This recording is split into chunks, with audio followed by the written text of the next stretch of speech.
요즘 특히 주부님들 사이에서 인기가 많다는 휴대전화 앱 중에요. 이 앱에 실린 내용에서 지금 난리가 났습니다. 백성문 변호사님. 네, 휴대전화의 물품 거래하는 어플리케이션이 있는데요. 거기 보면 뭐 중고거래, 또 소상공인 홍보, 부동산 거래, 구인구직 이제 정말 다양한 이 지역 생활 정보들이 담겨 있는 그런 어플리케이션입니다. 그런데 여기에 정말 아주 황당한 내용의 물건을 팝니다라는 글이 올라오면서 논란이 된 건데요. 지난 금요일입니다. 16일 오후 6시 30분경에 네. 아이 입양합니다. 36주 되었어요. 그리고 판매 가격은 20만 원이다. 그리고 그 내용을 보면 나는 27살 여성이고 남편이 없어 힘들다라는 내용의 글이었습니다. 정말 황당하잖아요. 네. 그러니까 저걸 본 이용자들 이게 뭐냐? 이 어플리케이션 이 회사에 직접 항의를 하고 그래서 이제 이 어플리케이션 회사에서 저 여성에게 삭제해라라고 요구를 하는데 바로 삭제가 이루어지지 않습니다. 그래서 다른 사람들이 보지 못하게 만들어놨는데 이미 올라갔잖아요. 네. 많은 사람들이 봤잖아요. 그래서 논란이 굉장히 커졌던 그런 내용입니다. 그리고 지금 보신 것처럼 이미 인터넷상에서 퍼나르기가 된 것 같아요. 그래서 저렇게 삭제가 됐는데도 저렇게 나와 있습니다. 실제로 아이가 담요 같은데 이불 같은 데 쌓여있는 2장 정도가 올라와 있고 아이를 입양합니다라고 문구는 돼 있지만 그 문맥을 따져보면 아이를 입양을 원하는 사람한테 아이를 정말 여러분 송구합니다. 표현. 아이를 팔겠다는 거예요. 아이가 36주 됐다면서 아이를 팔겠다고 지금 그런 글이 버젓이 올라왔습니다. 최진봉 교수님. 참으로 충격적이죠. 어떻게 저런 글을 올릴 수 있는지 도저히 이해가 안 되고요. 사람들이 보고 너무 황당하고 놀라서 경찰에 신고됐어요. 일부 누리꾼들이 경찰에 신고하니까 경찰에서 IP를 추적할 거 아니겠습니까? 네. 추적해서 찾아봤더니 지금 20대 여성이었어요. 이 여성이 혼자서 아이를 낳았어요. 공공산후조리원에서 아이를 낳았는데 제주에 있는 한 산부인과 출산한 이후에 이 글을 올렸는데요. 글을 올리면서 그렇게 얘기했다고 그러잖아요. 36주 됐다고. 그런데 실제 가서 경찰이 확인해 보니 3일 된 아이였어요. 그러니까 태어나자마자 아이를 제가 또 이런 얘기하면 민망합니다. 어쨌든 판매하겠다고 이렇게 올린 거 아니겠어요? 입양이란 말을 쓰긴 했지만 돈을 또 거기 걸었다는 것도 너무너무 저는 이해가 안 되는 말이에요. 그렇게 해서 3일 된 아이를 저렇게 사진을 올려가지고 아이를 입양하라고 이렇게 얘기하는 모습을 보여줘서 황당하고 놀랍기도 하고 충격적이고 다만 다행이라고 얘기하고 싶은 것은 아이나 산모 모두 다 건강한 상태에서 경찰에게 발견됐다는 사실은 다행이라는 생각이 듭니다. 그래서 일각에서는 저 36주 되었어요라는 말이 즉 태아 상태로 36주 있었다 그 말을 표현한 거 아닌가라고 해석은 합니다만 그게 지금 뭐가 중요하겠어요. 일단 태어난 지 사흘밖에 안 된 아이를 버젓이 물건처럼 내다 파려는 저 여성 관련해서 경찰 얘기 들어보시고 이어가 보도록 하겠습니다. 112 신고 들어왔어요. 112 신고로 애를 판매한다 이렇게 들어와가지고 본인이 뭐 좀 잘못된 걸 깨닫고 이렇게 삭제한 걸로 알고 있습니다. 이제 뭐 캡처한 그게 있어가지고 신고자분이. 아기는 괜찮나요, 그게? 네네 괜찮아요. 그냥 일반적인 산후조리 상태라고 보시면 될 것 같습니다. 그 1차 수사 간단하게 좀 마쳤고요. 진술 좀 구체적으로 더 듣기 위해서는 이제 2차 좀 추가적인 조사 좀 이제 하려고 좀 하고 있습니다. 오는 보호대로 하고 위법사항이 있으면 처벌을 해야죠. 입양을 그렇게 원하는 현재 좀 의사를 좀 표현을 하고 있는 상황입니다. 아기가 무사해서 참만 다행입니다. 그런데 장윤미 변호사님, 이 산모는 그러면 대체 무슨 생각으로 저런 글을 올린 겁니까? 일단 산모를 찾아서 물어봤더니 홧김에 올렸다는 게 이 산모의 답변이었습니다. 일단 본인이 직업이 없고 결혼한 상황도 아닌데 또 아이 아빠도 아이를 지금 데려가서 키울 수 있는 여건이 안 된다고 해요. 그래서 이제 제주의 미혼모 센터를 이용해서 입양 절차를 알아봤는데 그것도 뭐 쉽게 진행되지는 않았던 것 같습니다. 그러니까 자신이 처한 상황 이런 부분에 대해서 굉장히 좀 분개를 하게 됐던 것 같고요.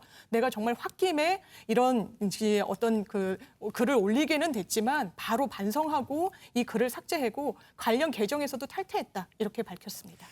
자, 미혼모들의 출산 문제는 사회적 문제고요. 사회가 보듬어야 될 문제긴 맞아요. 그런데 미혼모인 상태에서 아이를 낳았어요. 그런데 대체 키울 여건이 안 되면 입양을 고려하거나 생각해 볼 수는 있겠죠. 그런데 무엇 때문에 최정화 기자님, 무엇 때문에 화가 났다는 거예요, 이 여성은 그러면? 네, 다름 아닌 까다로운 입양 절차, 그러니까 입양 이 과정 때문에 화가 났었던 것 같습니다. 일단 우리나라에서는 현재 아이를 입양을 보내기 위해서는 가장 먼저 해야 될 것이 출생 신고예요. 출생 신고를 한 이후에 관련 기관과 아주 충분히 상담을 한 후에 또 7일간의 일주일 동안의 숙려 기간을 필수로 거치게 되어 있습니다. 네. 부모라던가 이 아이를 낳은 미혼모에게 입양을 보내기 전에 충분히 생각하고 고민할 수 있는 시간을 주기 위해 이 일주일이라는 시간을 두고 있는 건데요. 하지만 부모의 도움을 받지 못하는 경우라던가 앞서 네. 이런 출산 예정일보다 혹은 이르게 갑작스러운 출산을 하게 되면요. 미혼모들의 부담이 굉장히 크다라는 겁니다. 그래서 입양기관의 관계자가 이런 이야기를 하는데요. 갑작스럽게 이렇게 출산을 하게 되면 미혼모의 일상생활이 모두 다 바뀌게 된다라는 거죠. 그렇기 때문에 굉장히 심리적으로 좀 두려운 감정을 느낄 수가 있고 네. 산후조리비 등의 어쩔 수 없이 현실적으로 돈이 나가는 부분이 경제적인 부담이 커지게 돼서 숙려기간 7일이 길게 느껴질 수도 있다라고 설명을 합니다. 절차가 까다롭다고 화가 난다고 홧김에 이런 글을 올려요? 이게 성립된다고 생각할까요? 이 글은요, 이 여성은 제주에 있는 한 산부인과에서 이 출산을 했고, 그리고 이 글은 출산한 지 사흘 만에 산후 공공조리원에서 올린 걸로 파악이 됐습니다. 이 글을 접한 지금 제주도민들은 지금 발칵 뒤집혔고 공분이 치밀고 있어요. 그런데 비난에 앞서 지금 지원이 먼저 필요하다는 목소리를 내는 분도 있습니다. 그 목소리 들어보시고 이어가 보도록 하겠습니다. 예, 이번 사건은 너무나 충격적이죠. 근데 저희가 그 과정을 들어보니까요. 이 미혼모가 출산 직전에야 임신 사실을 알고 아주 극도로 당황을 했더라고요. 아기 아빠도 없고 혼자 아기를 키워나갈 게 너무 막막하다 보니까 그 우리 입양기관하고 입양에 대한 그 상담을 받고 있었습니다.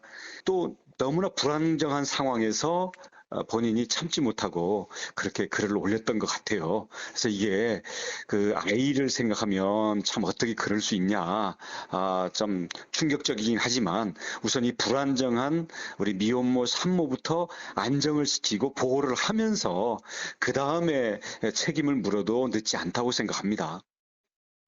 실제 이 사건이 알려지면서 비난의 목소리가 큽니다만 일각에서는 저 여성을 동정하는 목소리도 실제로 있다면서요, 김은미 팀장님. 그렇습니다. 경찰 관계자는 산모 나이가 좀 어린 데다가 그리고 원치 않게 임신했었고 또 그리고 그 예정일보다 앞서서 출산했던 것 같아요. 그리고 경제적으로도 부자하다고 하니까. 근데 아무튼 간에 비난 여론이 많습니다. 비난 여론이 뭐냐면 대다수 일꾼들이 엄마 자격이 없다. 그리고 어린아이를 20만 원에 판매한다는 건 말이 되느냐. 그리고 아동복지법 위반이라고 말씀을 하시는데 또 일각에서는 또 동정론이 뭐냐면 함께 아이를 낳는데 남자가 떠났어요. 혼자 이걸 책임져야 돼요. 네. 그리고 여성이 오죽했으면은 그렇게 글 올렸겠느냐라고 동정론이 있는데 아무튼 제가 보기에는 동정 간다 하더라도 네. 자기가 직접 낳은 아이를 그렇게 판다고 올린 것에 대해서는 비난의 소지가 있고요. 경찰에서는 아마 아동복지법 위반으로 조사를 할 거로 보입니다. 앞으로 이 산모, 이 여성과 아기는 어떻게 되는 걸까요? 원희종 지사 얘기 더 들어보시고 이어가 보도록 하겠습니다. 이 산모에 대해서는 현재 공공산후조리원에 있는데요.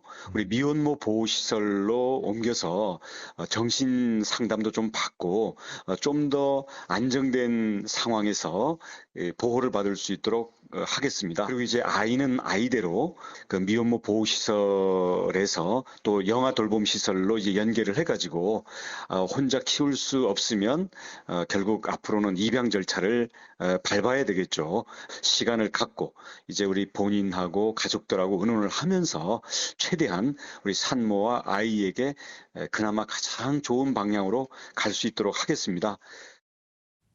자, 들으신 것처럼 산모와 아이에 대한 보호 문제는 일단 제주도가 잘 관리해 줄 거라고 믿고요. 그런데 따질 건 따져봐야죠. 백성문 변호사님, 저 산모가 아이를 매매를 시도했단 말이에요. 이건 어떻게 법적 처벌 받지 않습니까? 일단 아이를 정상적으로 다른 사람이 키우게 만들려면 해야 하는 건 입양 절차죠.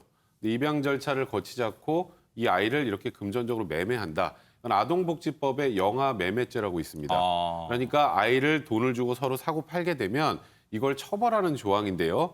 그런데 실제로 이 여성이 올렸지만 삭제했고 아이 매매 행위는 하지 않았죠. 그런데 아이 매매 행위를 하지 않았다고 하더라도 그러니까 우리가 보통 미수범 같은 경우에는 처벌 규정이 있어야만 처벌하는데 이 아이 매매, 영아 매매와 관련돼서 미수범 처벌 규정이 있습니다. 그래서 일단 이 여성이 뭐 법적으로 처벌은 피하기 어려울 것 같은데 다만 지금 원희룡 지사 얘기다 경찰에서도 일단은 지금 아이와 여성 산모에 대한 지원 얘기를 지금 많이 하고 있는 상황이고 우발적으로 올린 것이고 네. 또 이런 것들을 여러 가지 고려를 해 본다면 네. 일단은 뭐 처벌보다는 뭐 기소유예 정도로 일단 이 사건은 정리를 하고 네. 이 전체적으로 이 여성과 아이에 대한 지원이나 보호에 앞장설 것 같은데 네. 제가 하나만 좀 더 말씀드리면 그럴까요? 네네. 네, 지금 입양특례법 얘기가 계속 나오고 있는데 네. 보통 이제 이게 입양을 할 때 그러니까 소위 말하는 아이의 뿌리를 지켜주고 찾아주고 네. 절차의 투명성을 보장한다는 취지로 출생신고 반드시 하게 하거든요. 근데 사실 이것 때문에 입양을 꺼리는 사람들이 너무 많고 아하. 베이비박스에 아기를 버리는 경우도 많습니다. 그래서 아하. 이상적인 거 좋지만 현실과 함께 이 입양특례법에 대한 그러니까요. 내용도 이번 사건을 계기로 해서 한번은 사회적으로 좀 살펴봐야 될 부분이 아닌가 싶습니다. 네.